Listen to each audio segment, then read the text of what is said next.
अस्सलाम वालेकुम नाज़रीन, मैं हूं शेख रहमत अली, आप देख रहे हैं क्राइम टुडे न्यूज़।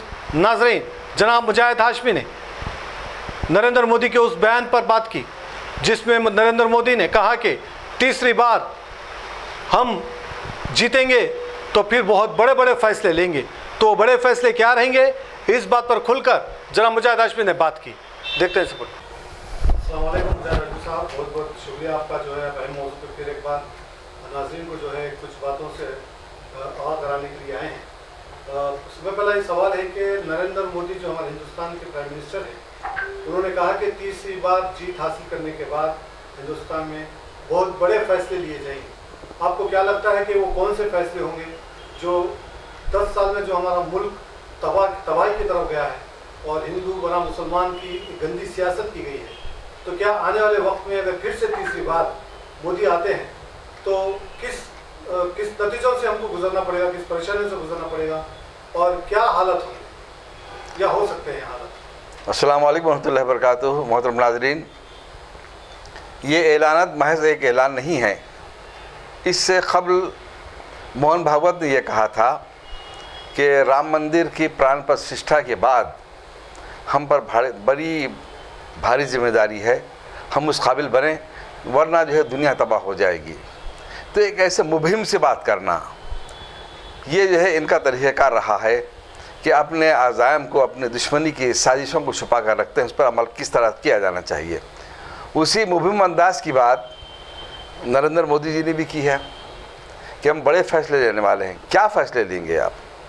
आज 10 साल के तवील अरसे में आपके जो फ़ैसले रहे हैं उससे सब दुनिया वाकिफ़ है। जैसा कि आपने कहा कि जो है आप सिर्फ़ हिंदू मुस्लिम जो है दुश्मनी के जो है माहौल को फ़रोग़ देना चाहते हैं, यही माहौल आप कर रहे हैं। अब उसके बाद होगा ये कि जो है आप यही काम करेंगे कि मुसलमानों के पूरे हुकूक़ को छीन लेने का आप यहाँ पर जो है पूरी अपने ज़ोर से ताकत की जो है आप बलबूते पर यही काम अंजाम देंगे। और ये मिसाल देंगे कि देखो चाइना में मुसलमानों पर जो हो रहा है, जो जुल्म हो रहा है, हम वैसे ही करेंगे। ये इसी जो है तालमेल जो है अब से तो ऐसा हो रहा है कि जो कोई ये इस बात का मुतालबा करता है कि जो है ये मस्जिद में जो 5 वक्त की जो है नमाज़ होती है उसमें ये कसीर तादाद में मुसलमान आते हैं, उनकी तादाद पर जो है रोक लगाई जाए, तहदीदात आयद की जाए। हर नमाज में सिर्फ 5 मुसलमान शरीक हों और जो है जुम्मा के दिन से 25 मुसलमान शरीक हों। इससे बढ़कर जो है नहीं जाना चाहिए। जो भी जो है ख़तीब खुतबा दे रहा है तो जो जो भी उनकी मर्ज़ी के ख़िलाफ़ होगा तो उसको जो है मुल्क दुश्मनी के नाम पर मुकदमा जो है दर्ज करके उस जेल को भेज देना चाहिए। इस किस्म की जो है ये उनका मनसूबा है, उनकी साजिश है। बड़ी तबाही की तरफ मुल्क को ले जाना चाहते हैं, मुसलमानों का क़त्ल आम करवाना चाहते हैं, मसाजिद को गिरा देना चाहते हैं, शहीद कर देना चाहते हैं। इसी तरीके से एक ऐसा हिंदू राष्ट्र बनाना चाहते हैं जहाँ पर सिर्फ कत्ल, खून, गारतगिरी, मसाजिद की शहादत, यही उनका मकसद है।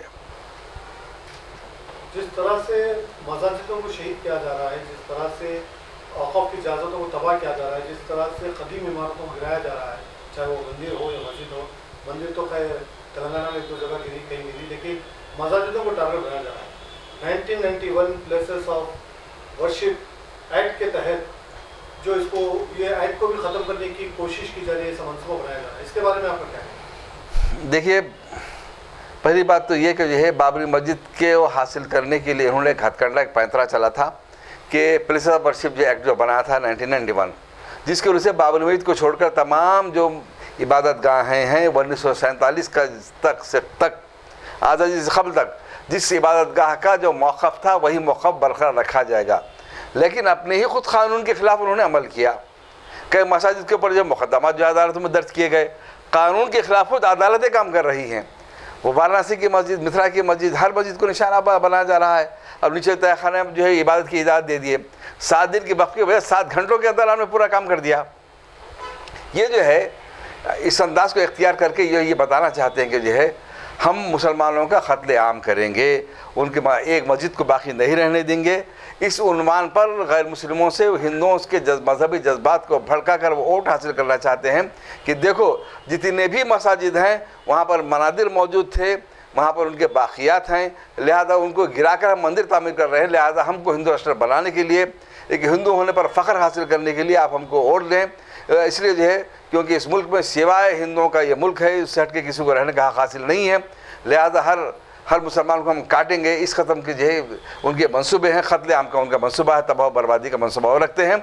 इसलिए कि दुनिया ये देख रही है कि इसके ख़िलाफ़ आवाज़ कौन उठाएगा।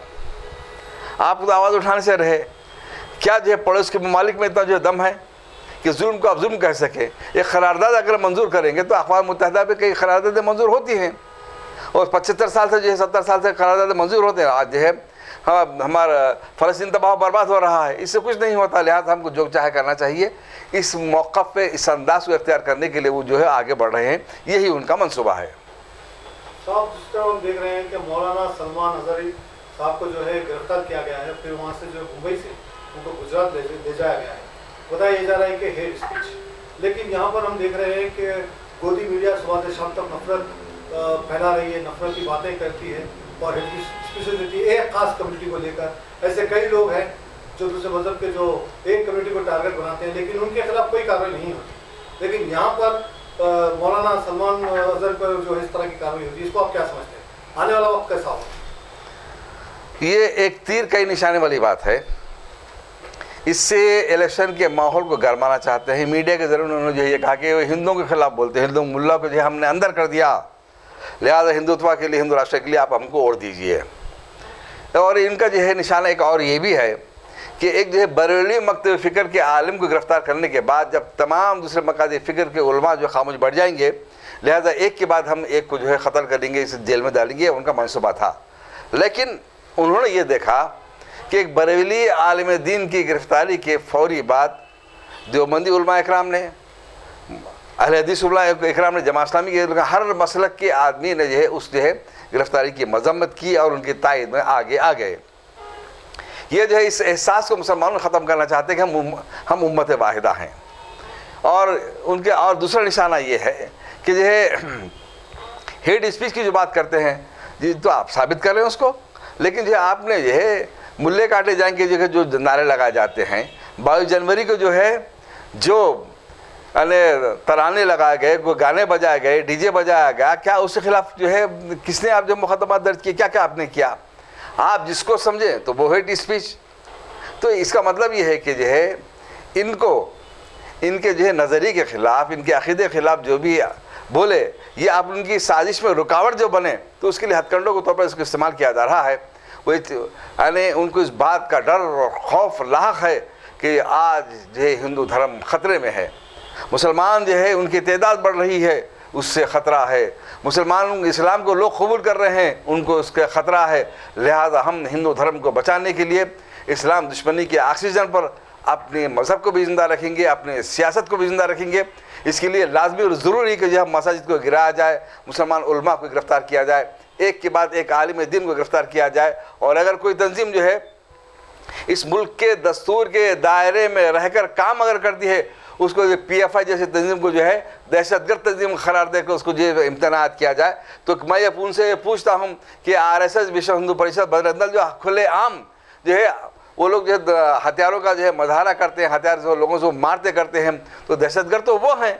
लेकिन दहशतगर्दी उसको समझी जाती है जो है मुसलमान अपनी हक़ के लिए आवाज़ उठाएं, और अगर वो अपनी साजिशों को मुकम्मल करने के लिए जो चाह करे वो जायज़ है, वो कानून है। इस तर्ज पर, इस डगर पर जो है लेके जा रहे हैं। दूसरी बात यह है, मैं आपसे कहूँगा, सलमान अज़हरी की गिरफ़्तारी एक ऐसे वक्त हुई है जबकि जो इससे एक दिन कबली शायद जो है ISI का एक हिंदू एजेंट पकड़ा गया था, पाकिस्तान के लिए मकबूली करने वाला।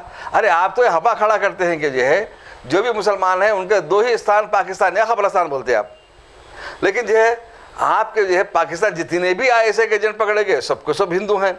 जितने भी मुल्क के जो है पूरे सरमाए को लूट कर, बैंकों को तबाह बर्बाद करके, लोन लेके तबाह बर्बाद करके लूट के जो भाग गए, सबको सब गुजराती है, उसमें कोई भी मुसलमान बाकी नहीं, कोई भी मुसलमान नहीं है।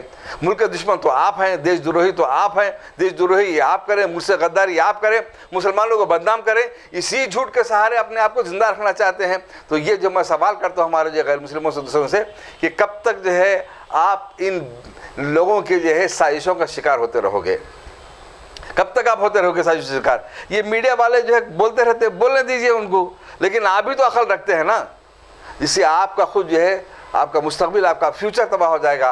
वो जो है आपको जो है मुसलमानों के ख़िलाफ़ जो है लड़ाते भड़काते जो हैं, मसाजिद को गिराने के लिए आपके बच्चों को जो रोड पर लेकर आते हैं, मसाजिद के ख़िलाफ़ लेकर आते हैं, उनके बच्चे जो है कहीं मैदान में नहीं रहते, वो तो सब बच्चे अमेरिका में पढ़ रहे होते हैं, बड़ा बिजनेस करते होते हैं वो लोग।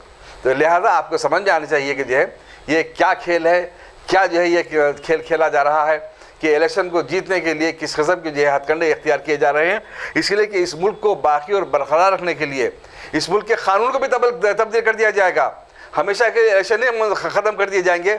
इसलिए इस खतरे से बचने के लिए जो है आपको हमको सोचना चाहिए कि आज सबके ऊपर ईडी के छापे, खा वो जो अरविंद केजरीवाल क्यों ना हो, कोई क्यों ना हो, किसी और पार्टी का ना हो, हर आदमी पर जो है ये धावे किए जा रहे हैं। लिहाजा ये जो जुल्म की जो चक्कर है कभी नहीं जो है ये रुकेगा।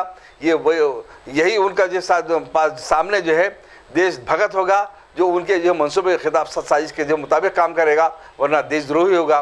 लिहाजा इनसे बचने के लिए आपको हमको सब कुछ है इनके खिलाफ़ काम करने की ज़रूरत है, ताकि देश में अमन हो, तरक्की बन हो, और जो है ऐसे जो है नफ़रत के माहौल ख़त्म करके जो है हम मोहब्बत के माहौल को परवान चढ़ाएं, जिससे दुनिया में जो हमारा नाम जो बदनाम हो रहा है वो फिर से जो है वो बदनामी कल हमसे हट जाए।